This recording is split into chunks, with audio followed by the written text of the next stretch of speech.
Dumating na kaninang umaga si Pangulong Ferdinand R. Marcos Jr. mula sa kanyang state visit sa Brunei at working visit sa Singapore. Ayon kay Pangulong Marcos, nagsisilbing tulay ang kanyang biyahe para matiyak ang kapayapaan at kaayusan sa rehiyon. Naging sentro ng working visit ni Pangulong Marcos sa Singapore ang kanyang keynote speech sa IISS Shangri-La Dialogue. Dito ay iginiit niya ang posisyon ng Pilipinas sa territorial dispute sa South China Sea at ang kahalagahan ng pagresolba sa maritime dispute na nakabase sa international law at respeto sa bawat bansa. Yan ang sentro ng balita ni Kenneth Pasyente. Live, Kenneth. Alan, Mela, hindi titigil ang Pilipinas sa pagsusulong ng karapatan sa sakop nitong maritime domain. Yan ang binigyang diin ni Pangulong Ferdinand R. Marcos Jr. sa kanyang makasaysayang talumpati sa Shangri-La Dialogue 2024 dito sa Singapore. Iginiit ni Pangulong Ferdinand R. Marcos Jr. ang posisyon ng Pilipinas sa pagprotekta sa teritoryo nito. Sa kanyang keynote speech sa International Institute for the Strategic Studies o IISS, muli niyang ipinunto sa harap ng global leaders at defense ministers ang pagsunod ng bansa sa international law para igiit ang karapatan nito sa nasasakupang teritoryo. Ayon sa Pangulo, ang mga paninindigan ng Pilipinas pagdating sa territorial waters nito ay hindi kathang isip o gawa-gawa lang at sa halip ay nakaangkla ito sa batas. In the West Philippine Sea, we are on the front lines of efforts to assert the integrity of the UNCLOS as a constitution of the oceans.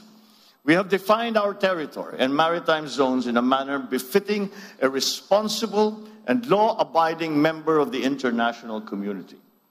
We have submitted our assertions to rigorous legal scrutiny by the world's leading jurists. So the lines that we draw in our waters are not derived from just our imagination, but from international law.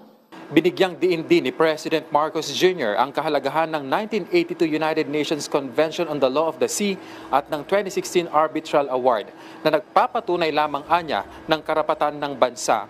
Dagdag pa niya, hindi kailanman isusuko ng Pilipinas ang nikatiting na teritoryo nito. In this solid footing and through our clear moral ascendancy, we find the strength to do whatever it takes to protect our sovereign home, to the last square inch, to the last square millimeter. The life-giving waters of the West Philippine Sea flow in the blood of every Filipino. We cannot allow anyone to detach it from the totality of the maritime domain that renders our nation whole.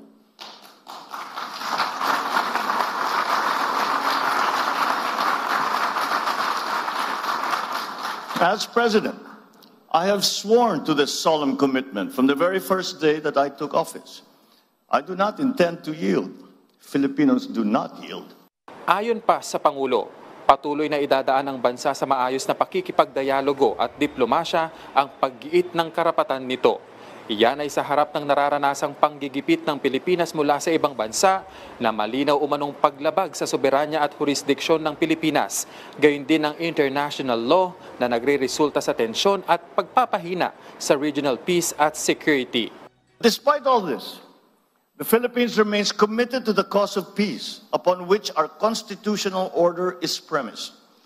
We are committed to addressing and managing difficult issues through dialogue and through diplomacy.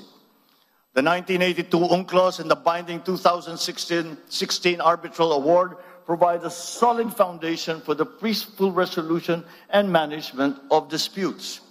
Our policy in the South China Sea is built upon these two touchstones.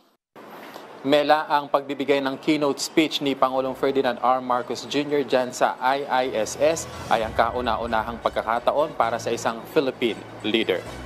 At yan na muna ang pinakahuling balita mula rito sa Singapore. Balik sa iyo, Mela.